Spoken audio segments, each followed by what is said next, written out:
അങ്ങനെ ഇബ്രാഹിം നബി ഇസ്ലാമിന്റെ കൂടെ ഉണ്ടായിരുന്ന ഒരു പ്രവാചകൻ നമ്മൾ പറഞ്ഞല്ലോ, ലൂത്ത് നബി അലൈഹി ഇസ്ലാം. അങ്ങനെ ഇബ്രാഹിം നബി ഇസ്ലാമിന്റെ കൽപ്പന പ്രകാരം ലൂത്ത് നബി അലൈഹി ഇസ്ലാം ഫലസ്തീനിൽ നിന്ന് അൽ മുത്തഫിക്കാത്ത് എന്ന നാട്ടിലെ സദൂമിലേക്ക് പോയി. അള്ളാഹുത്തല അദ്ദേഹത്തെ അവിടത്തുകാരുടെ നബിയും റസൂലുമായി നിയോഗിച്ചു. അങ്ങനെ പുതിയൊരു പ്രവാചകൻ വരികയാണ്. ആര്? ലൂത്ത് നബി അലൈഹി ഇസ്ലാം. ഈ സദൂമിലെ ആളുകൾ എന്തായിരുന്നു? അവരുടെ മോശമായ സ്വഭാവം എന്തൊക്കെയായിരുന്നു? കവർച്ച ചെയ്യുന്നവരായിരുന്നു, അക്രമങ്ങൾ ചെയ്യുന്നവരായിരുന്നു, മോഷ്ടിക്കുക, അതുപോലെ സ്വവർഗരതിയും പതിവാക്കിയ നീചന്മാരായിരുന്നു അവര്. അവരെ നേർവഴിയിലേക്ക് നയിക്കാൻ വേണ്ടിയിട്ടാണ് അള്ളാഹു താല ലൂത്ത് നബി അലൈഹി ഇസ്ലാമിനെ പ്രവാചകനായിട്ട് അയക്കുന്നത്. ഇനി ഞങ്ങളെ ഇസ്ലാമിലേക്ക് ക്ഷണിച്ചാല് നാട് കടത്തുമെന്ന് അവർ ലൂത്ത് നബി അലൈഹി ഇസ്ലാമിനോട് പറഞ്ഞു. ഈ നാട്ടിൽ നിന്ന് നിങ്ങൾ പറഞ്ഞയക്കുമെന്ന് അവർ പറഞ്ഞു. ധൈര്യം ഉണ്ടെങ്കിൽ ശിക്ഷ കൊണ്ടുവരുമെന്ന് ഇവരും വെല്ലുവിളിച്ചു. സാധാരണ പ്രവാചകന്മാരോട് ആ സമുദായത്തിലെ ജനത പറയുന്നത് പോലെ തന്നെ ഇവിടെ ലൂത്ത് നബി അലൈഹി ഇസ്ലാമിനോടും ജനത പറയുന്നുണ്ട്, ധൈര്യം ഉണ്ടെങ്കിൽ ശിക്ഷ കൊണ്ടുവരൂ, ഇനി ഞങ്ങളെ ഇസ്ലാമിലേക്ക് ക്ഷണിച്ചാൽ ഞങ്ങൾ നാട് കടത്തി വിടുമെന്ന് പറഞ്ഞു. അങ്ങനെ ലൂത്ത് നബി അലൈഹി ഇസ്ലാമിന് അള്ളാഹു താലയുടെ സഹായത്താണ്. സഹായമായിട്ട് ആരൊക്കെ വന്നു? ജിബ്രീൽ അലൈഹി ഇസ്ലാം, മീകായിൽ അലൈഹി ഇസ്ലാം, ഇസ്രാഫീൽ അലൈഹി ഇസ്ലാം എന്നീ മലക്കൾ അള്ളാഹു താല നിയോഗിച്ചു. എന്നിട്ട് എന്ത് ചെയ്തു? കൗമാര പ്രായക്കാരായ ഒരു സുമുഖരുടെ ആ രൂപത്തിൽ ഈ മലക്കൾ എന്ത് ചെയ്തു? രാത്രി സമയത്ത് ലൂത്ത് നബി അലൈഹി ഇസ്ലാമിന്റെ വീട്ടിലെത്തി. ലൂത്ത് നബി അലൈഹി ഇസ്ലാമിന്റെ ഭാര്യ ശത്രുക്കളുടെ സഹായകാരിയായിരുന്നു. അപ്പൊ ശത്രുക്കളെ സഹായിക്കുന്ന ആളായിരുന്നു ആര്? ലൂത്ത് നബി അലൈഹി ഇസ്ലാമിന്റെ ഭാര്യ. അവർ ഇസ്ലാം സ്വീകരിച്ചിരുന്നില്ല. അവൾ ഈ വിവരം, ഈ ലൂത്ത് നബി അലൈഹി ഇസ്ലാമിന്റെ വീട്ടിലേക്ക് ഈ കൗമാരപ്രായക്കാരായ യുവാക്കൾ വരുന്ന കാര്യം എന്ത് ചെയ്തു? ഈ ലൂത്ത് നബി അലൈഹി ഇസ്ലാമിന്റെ ഭാര്യ ശത്രുക്കൾക്ക് വിവരം അറിയിച്ചു കൊടുത്തു. ആ നീചരായ ജനങ്ങൾ ഈ അതിഥികളെ ഉപദ്രവിക്കാൻ വേണ്ടി വന്നു. ഈ ലൂത്ത് നബി അലൈഹി ഇസ്ലാമിന്റെ വീട്ടിലേക്ക് മലക്കുകൾ രൂപം മാറി വന്നതാണ്. ഇവരെ ആക്രമിക്കാൻ വേണ്ടിയിട്ട് ആര് വന്നു? ജനങ്ങൾ വന്നു. അരുതെന്ന് ലൂത്ത് നബി അലൈഹി ഇസ്ലാം പറഞ്ഞിട്ടും അവരത് സ്വീകരിച്ചില്ല. എന്നാൽ അവർക്ക് മലക്കുകളെ സമീപിക്കാൻ പോലും കഴിഞ്ഞില്ല, അടുത്തേക്ക് പോകാൻ പോലും കഴിഞ്ഞില്ല. അങ്ങനെ മലക്കുകൾ പറഞ്ഞു ലൂത്ത് നബി അലൈഹി ഇസ്ലാമിനോടും വിശ്വസിച്ച ആളുകളോടും, നിങ്ങൾ തിരിഞ്ഞു നോക്കരുത്, നേരെ എന്ത് ചെയ്യണം? ഇവിടെ നിന്ന് രക്ഷപ്പെടാൻ വേണ്ടിയിട്ട് മലക്കുകൾ ഇവരോട് പറഞ്ഞു. നേരെ മുതിർന്നപ്പോൾ ഒരു ഘോര ശബ്ദമുണ്ടായി. അള്ളാഹു താല അവരുടെ നാട് കീഴ്മേൽ മറിച്ചിട്ടു. അവരുടെ നാട് എന്ത് ചെയ്തു? നേരെ മറിച്ചിട്ടു. നാട് വിട്ടുപോയ കുറേ ആളുകളുണ്ട്. രക്ഷപ്പെട്ടു എന്ന് വിചാരിച്ച് കുറച്ച് ആളുകൾ എന്ത് ചെയ്തിരുന്നു? മറ്റൊരു നാട്ടിലേക്ക് പോയിരുന്നു. അവരെ ചുട്ട ഇഷ്ടികക്കല്ല് വർഷിപ്പിച്ച് നശിപ്പിക്കുകയും ചെയ്തു. അവരുടെ തലയിലേക്ക് എന്ത് ചെയ്തു? ചുട്ട ഇഷ്ടികക്കല്ല് വീണു. അവരെല്ലാം നശിച്ചു. രക്ഷപ്പെടാത്ത കൂട്ടത്തിൽ ലൂത്ത് നബി ഇസ്ലാമിന്റെ ഭാര്യയും ഉണ്ടായിരുന്നു. ചാവു കടലിന്റെ വടക്കേ മൂലയിൽ വെള്ളത്തിനടിയിലാണ് ആ പ്രദേശം ഇന്നുള്ളത്. ചാവുകടൽ എന്ന് പറഞ്ഞാൽ ഡെഡ് സീ, നിങ്ങൾക്കറിയാം ഡെഡ് സീ. ആ ചാവുകടലിന്റെ വടക്കേ മൂലയിൽ വെള്ളത്തിനടിയിലാണ് ആ പ്രദേശം ഇന്നുള്ളത്. ഇപ്പോഴും ജനങ്ങൾക്ക് താമസിക്കാൻ പറ്റാത്ത രൂപത്തിലുള്ള ഒരു പ്രദേശമായിട്ട് ഇന്നും തെളിവോട് കൂടെ ആ ഒരു ഭാഗമുണ്ട്. അങ്ങനെ ലൂത്ത് നബി ഇസ്ലാമിന്റെ ആ ഭാഗം കഴിഞ്ഞു. ഇനി പറയുന്നത് ഇബ്രാഹിം നബി ഇസ്ലാമിന് 99 വയസ്സായിട്ടും ഒരു കുട്ടിയും ജനിച്ചിരുന്നില്ല. അങ്ങനെ സ്വാലിഹായ മക്കളെ ലഭിക്കാൻ വേണ്ടിയിട്ട് അള്ളാഹു തആലയോട് ഉള്ളുരുക്കി പ്രാർത്ഥിക്കുന്നുണ്ട്. അങ്ങനെ ഹാജർ എന്നൊരു സ്ത്രീയെ സമ്മാനമായിട്ട് നൽകിയിരുന്നല്ലോ, അവരിൽ നിന്ന് ഇസ്മായിൽ എന്നൊരു കുട്ടി ജനിച്ചാർക്ക്? ഇസ്മായിൽ അലൈഹി സ്വലാം. അപ്പോൾ പുതിയൊരു പ്രവാചകൻ നമ്മൾ പറഞ്ഞു, ഇസ്മായിൽ നബി അലൈഹി സ്വലാം. ഇസ്മായിൽ നബി അലൈഹി സ്വലാം ഹാജറ ബീവിയുടെ മകനാകുന്നു. 14 വർഷത്തിന് ശേഷം സാറാ ബീവിൽ ഇസ്ഹാഖ് അലൈഹി സ്വലാമും ജനിച്ചു. അപ്പൊ അതുവരെ സാറാ ബീവിക്ക് കുട്ടികളില്ലായിരുന്നു. 99 വയസ്സായി ഇബ്രാഹിം നബി അലൈഹി ഇസ്ലാമിന്. ആ സമയത്താണ് ഹാജറ ബീവിയിൽ ഒരു കുട്ടി ഉണ്ടാകുന്നത്. അതാരാണ്? ഇസ്മായിൽ നബി അലൈഹി ഇസ്ലാമാണ്. അപ്പൊ ഇസ്മായിൽ നബി അലൈഹി ഇസ്ലാമിന്റെ ഉമ്മ ഹാജറ ബീവി, പിതാവ് ഉപ്പ ആരാണ്? ഇബ്രാഹിം നബി. ഇബ്രാഹിം നബി ഇസ്ലാമിന്റെ ഭാര്യയാണ് ആര്? സാറാ ബീവി. ആ സാറാ ബീവി എന്ന ഭാര്യയിലാണ് ഇസ്ഹാഖ് എന്ന നബി ജനിക്കുന്നത്, ഇസ്ഹാഖ് നബി അലൈഹി സ്വലാം. അപ്പോൾ ഇസ്മായിൽ നബി അലൈഹി സ്വലാം ഇസ്ഹാഖ് നബി അലൈഹി സ്വലാം സഹോദരങ്ങളാണ്. 2 ഉമ്മയിൽ ജനിച്ചതാണ് എന്നേ ഉള്ളൂ. അങ്ങനെ ഹാജറ ബീവിയുടെ മകനാകുന്ന ഇസ്മായിൽ നബി അലൈഹി സ്വലാം മുല കുടിക്കുന്ന ശിശുവായിരിക്കെ അള്ളാഹു തആലയുടെ കൽപ്പന പ്രകാരം ഇസ്മായിൽ നബി അലൈഹി സ്വലാം ഹാജറ ബീവിയെയും മകനെയും മക്കയിൽ കാബയ്ക്കു സമീപം കൊണ്ടുചെന്നാക്കി.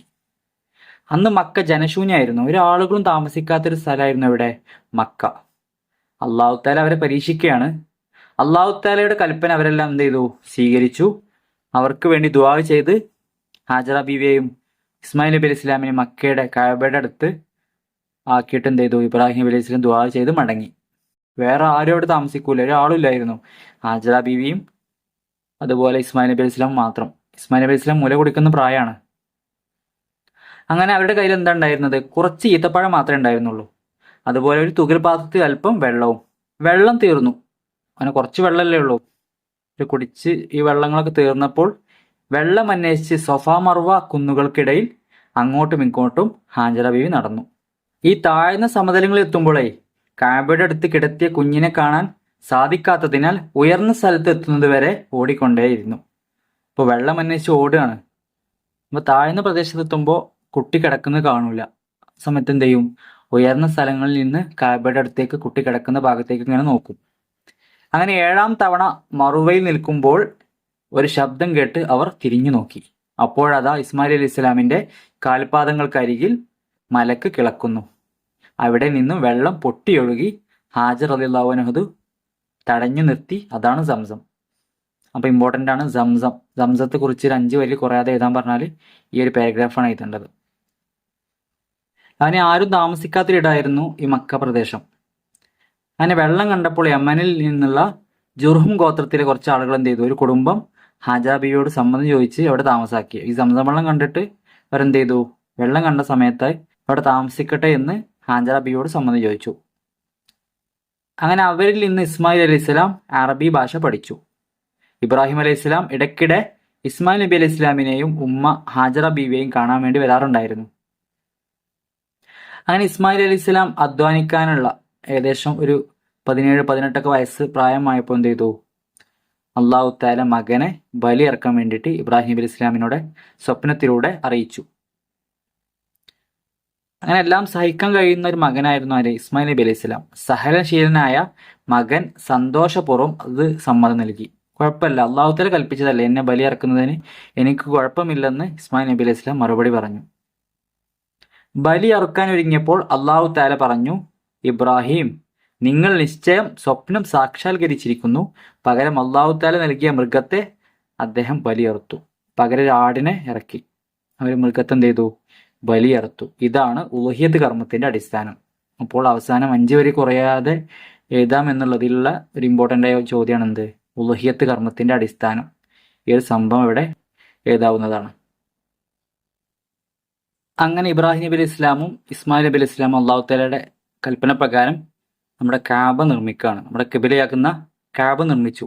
അവിടെ പുനർനിർമ്മിക്കുകയാണ് ചെയ്തത്. രണ്ടാമത് ഒന്ന് കെട്ടിപ്പൊക്കുകയാണ് ചെയ്തത്. തൂഫാൻ ഉണ്ടായ സമയത്ത് അത് നശിച്ചു പോയിരുന്നു. ആദം നബി അലൈഹി ഇസ്ലാം ആയിരുന്നു ആദ്യം കാബ നിർമ്മിച്ചത്. നൂഹ് നബി അലൈഹി ഇസ്ലാമിന്റെ കാലത്ത് തൂഫാൻ ഉണ്ടായപ്പോൾ എന്ത് ചെയ്തു? കാബ നശിച്ചു പോയിരുന്നു. നിർമ്മാണം കഴിഞ്ഞപ്പോൾ അവർ പ്രാർത്ഥിച്ചു, റബ്ബന തഖബ്ബൽ മിന്ന ഇന്നക അൻത സമീഉൽ അലീം. ഇത് ഇമ്പോർട്ടൻ്റ് ആയ കാര്യമാണ്. ഒന്നിരിക്കൽ പൂരിപ്പിക്കാനുണ്ടാകും. അല്ലെങ്കിൽ എന്താണ് ദുആ ചെയ്തതെന്ന് ചോദിച്ചാൽ എഴുതാം, റബ്ബന തഖബ്ബൽ മിന്ന ഇന്നക അൻത സമീഉൽ അലീം. അങ്ങനെ ഇബ്രാഹിം നബി അലൈഹി ഇസ്ലാം 175-ാമത്തെ വയസ്സിൽ വഫാത്തായി. വഫാത്താകാറായപ്പോൾ അവസാന സമയത്ത് അദ്ദേഹം കുറച്ച് വസിയത്തുകൾ പറഞ്ഞിട്ടുണ്ട്.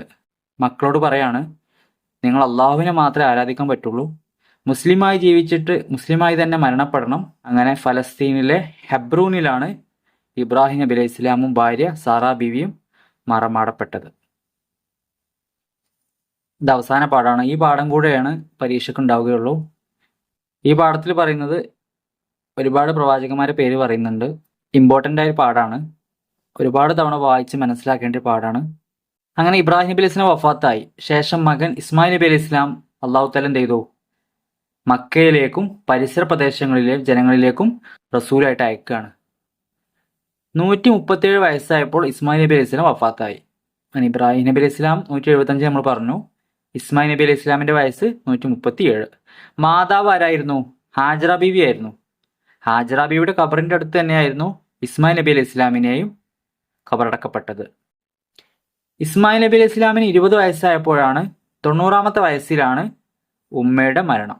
അപ്പോൾ ഉമ്മാക്ക് എത്ര വയസ്സായിരുന്നു? ഹാജറ ബീബി 90-ാമത്തെ വയസ്സിലാണ് മരണപ്പെടുന്നത്. അപ്പോൾ 20 വയസ്സ് മാത്രമായിരുന്നു ഇസ്മായിൽ നബി അലൈഹി ഇസ്ലാമിന് ഉണ്ടായിരുന്നത്. ഇബ്രാഹിം നബി അലൈഹി ഇസ്ലാമിന്റെ കാലത്ത് തന്നെ ഇസ്മായിൽ നബി അലൈഹി ഇസ്ലാമിന്റെ സഹോദരനാകുന്ന ഇസ്ഹാഖ് നബി ഉണ്ടല്ലോ, ഇസ്ലാമിനെ അള്ളാഹു തആല എന്ത് ചെയ്തു? ഷാം നിവാസികളിലേക്ക് റസൂലായിട്ട് അയക്കുന്നുണ്ട്. 150 വയസ്സുള്ളപ്പോൾ ഇസ്ഹാഖ് അലൈഹി ഇസ്ലാം വഫാത്തായി. അപ്പൊ നമ്മൾ ആരുടെയൊക്കെ വയസ്സ് പറഞ്ഞു?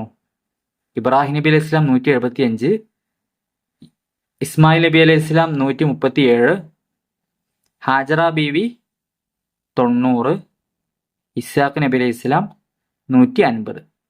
മാതാപിതാക്കളുടെ സമീപം ഹെബ്രൂനിൽ തന്നെ ഖബറടക്കപ്പെട്ടു.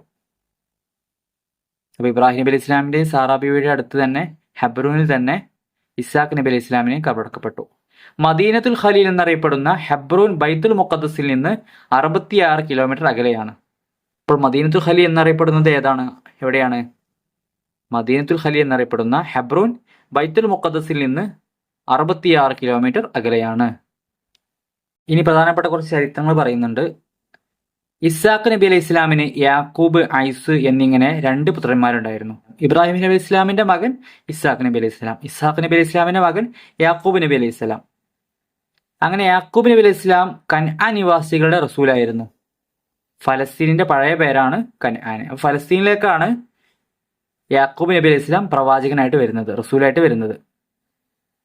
യാക്കൂബ് നബി അലൈഹി ഇസ്ലാമിന് ഇസ്രായേൽ എന്നും പേരുണ്ട്. അപ്പൊ ചോദ്യം ഉണ്ടാവും, ഇസ്രായേൽ എന്ന പേരുള്ള പ്രവാചകൻ ആരാണ്? യാക്കൂബ് നബി അലൈഹി ഇസ്ലാമാണ്. അതുകൊണ്ടാണ് അദ്ദേഹത്തിന്റെ മക്കൾക്ക് ബനു ഇസ്രായേൽ എന്ന് പറയുന്നത്. മനസ്സിലായില്ലേ? ബനു ഇസ്രായേൽ. യാക്കൂബ് നബി അലൈഹി ഇസ്ലാമിന്റെ മറ്റൊരു പേരാണ് എന്ത്? ഇസ്രായേൽ. ഫലസ്തീന്റെ പഴയ പേരാണ് കൻആൻ. ആ കൻആൻ നിവാസികളിലേക്കാണ് യാക്കൂബ് നബി അലൈഹി ഇസ്ലാം പ്രവാചകനായിട്ട് വരുന്നത്. ഇനി നമ്മൾ യാക്കൂബ് നബി അലൈഹി ഇസ്ലാമിന്റെ മക്കളെ കുറിച്ച് പറയാണ്. യാക്കൂബ് നബി അലൈഹി ഇസ്ലാമിന് 12 മക്കളുണ്ടായിരുന്നു. അവരിൽ യൂസുഫ് അലൈഹി ഇസ്ലാമിനോടും ബിനിയാമിനോടും അദ്ദേഹത്തിന് പ്രത്യേകം സ്നേഹം ഉണ്ടായിരുന്നു. അപ്പോൾ ഒരു ഉമ്മയിൽ നിന്നുണ്ടായ 2 കുട്ടികളാണ് ആര്? യൂസുഫ് നബി അലൈഹി ഇസ്ലാമും ബിനിയാമിനും. അവർ കുട്ടികളായിരിക്കെ ഉമ്മ റാഹിൽ മരിച്ചു പോയതാണ് കാരണം. ഇവരോട് പ്രത്യേക സ്നേഹം ഉണ്ടാകാൻ കാരണം ഇവർ ചെറിയ കുട്ടിയായ സമയത്ത് ഇവരുടെ ഉമ്മ റാഹിൽ എന്ത് ചെയ്തു? മരണപ്പെട്ടിരുന്നു. ഈ സ്നേഹം മറ്റു സഹോദരന്മാർക്ക് അവരോട് അസൂയ ഉണ്ടാക്കാൻ ഇടയാക്കി. ഈ ഉമ്മയിൽ നിന്നല്ലാത്ത വേറെയും സഹോദരങ്ങൾ ഉണ്ടായിരുന്നു. അവർക്ക് എന്ത് ചെയ്തു? ഈ യാക്കൂബ് നബി അലൈഹി ഇസ്ലാമിന് യൂസുഫ് അലൈഹി ഇസ്ലാമിനോടുള്ള സ്നേഹം, ഈ ബിനിയാമിനോടുള്ള സ്നേഹം എന്ത് ചെയ്തു? അത്രക്ക് ഇഷ്ടമായില്ല, അവർക്ക് അസൂയായിരുന്നു. അങ്ങനെ ഒരു ദിവസം യൂസുഫ് അലൈഹി ഇസ്ലാം ഒരു സ്വപ്നം കാണാണ്. ചെറിയ കുട്ടിയായ സമയമാണ്. എന്താണ് സ്വപ്നത്തിലുള്ളത്? സൂര്യനും ചന്ദ്രനും 11 നക്ഷത്രങ്ങളും തനിക്ക് സുജൂദ് ചെയ്യുന്നു. സ്വപ്ന വിവരം യൂസുഫ് അലൈഹി ഇസ്ലാം പിതാവിനോട് പറഞ്ഞു. അങ്ങനെ യാക്കൂബ് നബി അലൈഹി ഇസ്ലാമിനോട് ഈ കണ്ട സ്വപ്നത്തെക്കുറിച്ച് യൂസുഫ് അലൈഹി ഇസ്ലാം പറയാണ്.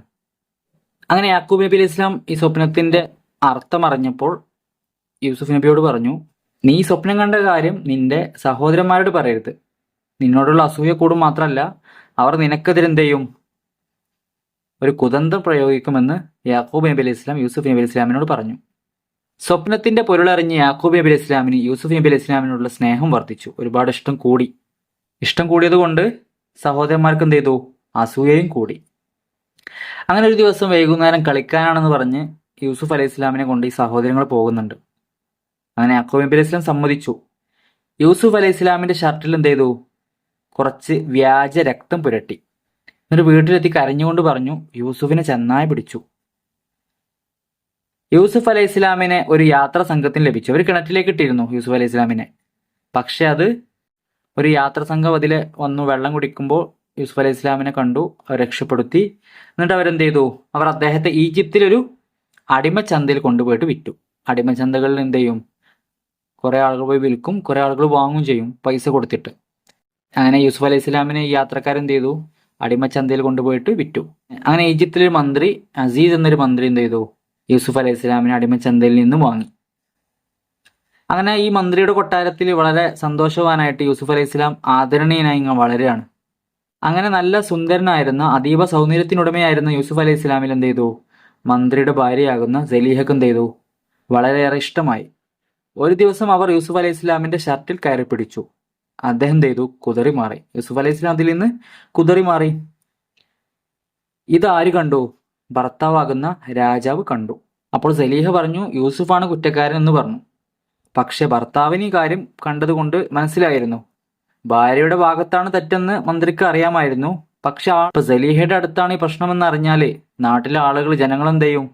പല സംസാരങ്ങളും പറയും, നാട്ടിലാകെ പാട്ടാവും. അതുകൊണ്ട് എന്ത് ചെയ്തു? യൂസുഫ് അലൈഹി ഇസ്ലാമിനെ ജയിലടക്കാൻ വേണ്ടിയിട്ട് രാജാവ് കൽപ്പിച്ചു. അങ്ങനെ ജയിലിൽ വസിക്കാണ് യൂസുഫ് അലൈഹി സ്വലാം. ആ സമയത്താണ് അള്ളാഹു തആല അദ്ദേഹത്തിന് റിസാലത്ത് നൽകുന്നത്. റിസാലത്ത് എന്ന് പറഞ്ഞാൽ റസൂലായിട്ട് അയക്കുകയാണ്. റസൂലായി നിയോഗിച്ചു. അപ്പോൾ ജയിലിൽ വെച്ച് റിസാലത്ത് ലഭിച്ച പ്രവാചകൻ ആരാണ്? യൂസുഫ് നബി അലൈഹി ഇസ്ലാമാണ്. എന്തായിരുന്നു അവർക്കുണ്ടായിരുന്ന മോചിതത്ത്? എന്തായിരുന്നു? ഓരോ പ്രവാചകന്മാർക്കും ഓരോ അത്ഭുതങ്ങൾ ഉണ്ടാവുമല്ലോ. ഇവിടെ സ്വപ്ന സാക്ഷാത്കാരം. ആരെങ്കിലും സ്വപ്നം കണ്ടാൽ അതിന്റെ അർത്ഥം പറയാനുള്ള കഴിവ് ആർക്കുണ്ടായിരുന്നു? മോചിതത്താണ് ആര്? യൂസുഫ് അലൈഹി ഇസ്ലാമിന്റെ. അങ്ങനെ യൂസുഫ് അലൈഹി ഇസ്ലാമിന്റെ കൂടെ ജയിലിലുണ്ടായിരുന്ന 2 ആളുകളുണ്ട്. ആ 2 സഹ തടവുകാരെന്ത് ചെയ്തു? ഒരു സ്വപ്നം കണ്ടു. എന്താ കണ്ടത്? ഒന്നാമന് വീഞ്ഞ് പിഴിഞ്ഞെടുക്കുന്നു, രണ്ടാമൻ തലയിൽ റൊട്ടി ചുമക്കുന്നു, അതിൽ നിന്ന് പക്ഷികൾ തിന്നുകയും ചെയ്യുന്നു. ഈ സ്വപ്നമാണ് കണ്ടത്. യൂസുഫ് അലൈഹി ഇസ്ലാം സ്വപ്നം വ്യാഖ്യാനിച്ചത് ഇങ്ങനെയാണ്. യൂസുഫ് അലൈഹി ഇസ്ലാം അതിന്റെ അർത്ഥം പറയാണ്. ഒന്നാമൻ കണ്ടത് എന്താണ്?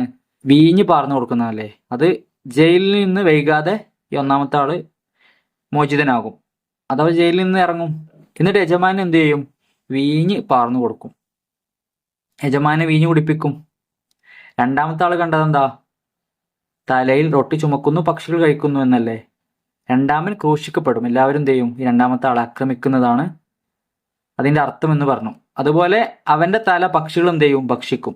റൊട്ടി പക്ഷികൾ തിന്നുന്നതിന്റെ അർത്ഥം എന്താണ്? ഇയാളുടെ തല പക്ഷികൾ എന്ത് ചെയ്യും? വഴിയിൽ വെച്ച് തിന്നുമെന്നാണ്. അങ്ങനെ തന്റെ കാര്യം രാജാവിനോട് സംസാരിക്കാൻ യൂസുഫ് അലൈഹി സ്വലാം ജയിൽ മോചിതനാകുമെന്ന് മനസ്സിലാക്കിയ ആളെ ഏൽപ്പിച്ചു. അങ്ങനെ ഒന്നാമത്തെ ആള് ഉടനെ ജയിലിൽ നിന്ന് ഇറങ്ങുമെന്ന് പറഞ്ഞല്ലോ. ആ ആളോട് യൂസുഫ് അലൈഹി സ്വലാം തന്റെ കാര്യം പറയാൻ വേണ്ടി പറഞ്ഞു. യൂസുഫ് അലൈഹി സ്വലാമിന്റെ ഈ സ്വപ്ന വ്യാഖ്യാനമുള്ള കഴിവിനെ കുറിച്ചെല്ലാം പറയാൻ വേണ്ടിയിട്ട് ഈ ജയിലിൽ നിന്ന് മോചിതനാകുന്ന ആളോട് യൂസുഫ് അലൈഹി സ്വലാം പറഞ്ഞു. അങ്ങനെ യൂസുഫ് അലൈഹി സ്വലാമിന്റെ വ്യാഖ്യാനം അക്ഷരം പ്രതി പുലർന്നു. യൂസുഫ് അലൈഹി സ്വലാം പറഞ്ഞ അർത്ഥം ഉണ്ടല്ലോ, അതേപോലെ നടന്നു. ഇയാൾ ജയിൽ മോചിതനായി. മറ്റേ ആളെ ജനങ്ങൾ എന്ത് ചെയ്തു? ക്രൂശിച്ചു. പക്ഷികൾ അയാളുടെ തല എന്ത് ചെയ്തു? ഭക്ഷിച്ചു. ഇത്രയും കാര്യങ്ങളാണ് എക്സാമിനുള്ളത്. ഇനി ഈ പാഠത്തിന് തെതിരിഭാഗത്ത് കൂടെ നോക്കിയിട്ട് നമുക്ക് അവസാനിപ്പിക്കാം.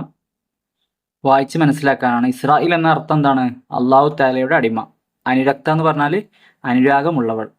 സലീഹ ബീവിയെ കുറിച്ച് പറഞ്ഞതാണ്. പിന്നെ മക്കയിലേക്കും പരിസര പ്രദേശങ്ങളിലേക്കും റസൂലായി നിയോഗിച്ചു ആരെ? ഇസ്മായിൽ നബി അലൈഹി ഇസ്ലാമിനെയാണ്. ഷാം നിവാസികളിലേക്ക് റസൂലായി നിയോഗിച്ചു ഇസ്ഹാഖ് നബി അലൈഹി ഇസ്ലാം. കൻആൻ നിവാസികളിലേക്ക് റസൂലായി നിയോഗിച്ചു യാക്കൂബ് നബി അലൈഹി ഇസ്ലാം. യാക്കൂബ് നബി അലൈഹി ഇസ്ലാമിന്റെ മകൻ യൂസുഫ് നബി അലൈഹി ഇസ്ലാം. ഇനി ശരിയായത് തിരഞ്ഞെടുക്കാനാണ്. ഒന്ന്, വഫാത്താകുമ്പോൾ ഇസ്മായിൽ നബി അലൈഹി ഇസ്ലാമിന്റെ വയസ്സ് എത്രയാണ്? 137. ഇസ്ഹാഖ് നബി അലൈഹി ഇസ്ലാം വഫാത്താകുമ്പോൾ വയസ്സ് എത്രയാണ്? 150 ആണ്. യാക്കൂബ് നബി അലൈഹി ഇസ്ലാമിന്റെ മക്കളുടെ എണ്ണം 12. 4, ജയിലിൽ വെച്ച് റിസാലത്ത് ലഭിച്ച നബി റസൂലായ നബി ആരാണ്? ജയിലിൽ വെച്ച് യൂസുഫ് അലൈഹി സ്വലാം. 5, ഫലസ്തീന്റെ പഴയ പേരാണ് കൻആൻ. ഈ കൻആൻ നമ്മൾ വേറൊരു പാഠത്ത് പഠിച്ചിട്ടില്ലേ? നൂഹ് നബി അലൈഹി ഇസ്ലാമിന്റെ ആ പ്രളയത്തിൽ മുങ്ങി നശിച്ച മകന്റെ പേരെന്താണ്? കൻആനാണ്. ഇത്രയും കാര്യങ്ങളാണ് നമുക്ക് താരീഖ് പരീക്ഷയ്ക്ക് പഠിക്കാനുള്ളത്. അല്ലാഹു തആല എല്ലാവർക്കും നല്ല ഓർമ്മശക്തി നൽകുമാറാവട്ടെ. എല്ലാ പരീക്ഷകളിലും വിജയിപ്പിക്കുമാറാവട്ടെ. അസ്സലാമു അലൈക്കും വറഹ്മത്തുള്ളാഹി വബറകാതുഹു.